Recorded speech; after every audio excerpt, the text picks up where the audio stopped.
দুপুরবেলায় ভাবলাম মেয়েকে স্নান টান করিয়ে ঘুম পাড়িয়ে দিয়ে নিজে একটু রোদ পোহাবো আর কমলা লেবু খাবো।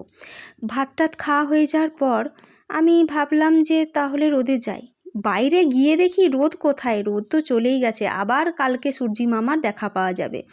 তো এমন সময় ফ্লিপকার্ট থেকে ফোন করে আমার পুচকুর জন্য ওর পাপা কিছু জিনিস অর্ডার করেছিল। এই যে জিনিসগুলো, তখন আমি ভিডিওটা করতে পারিনি, কারণ তখন আমার পুচকুটা উঠে গেছিলো ঘুম থেকে, কান্নাকাটি করছিল। আমি তাড়াতাড়ি করে তার দাদার কাছ থেকে পার্সেলটা নিয়েই আমি ঘরে ঢুকে পড়েছিলাম, আমার আর ভিডিও করা হয়নি। তো পরে আমি এটা খুলে দেখাচ্ছি। এই যে দেখুন কি সুন্দর টুপিগুলো, টুপি মানে 3টে সেট ছিল, হলুদ, লাল আর সাদা কালারে।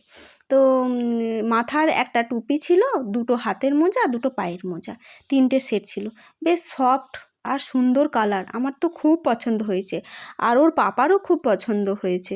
আমি এগুলো নিয়ে কোলে বসে ওকে কোলে রেখে আমি ভয়েস দিচ্ছি। এমন সময় মহারানী করে দিল আমার কোলে পটি।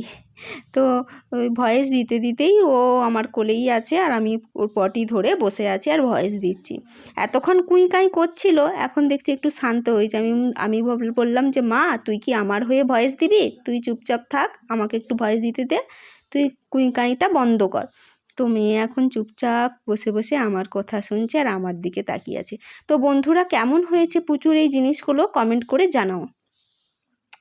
আর আমার ভিডিও ভালো লাগলে লাইক, শেয়ার, কমেন্ট, সাবস্ক্রাইব করে দিও প্লিজ।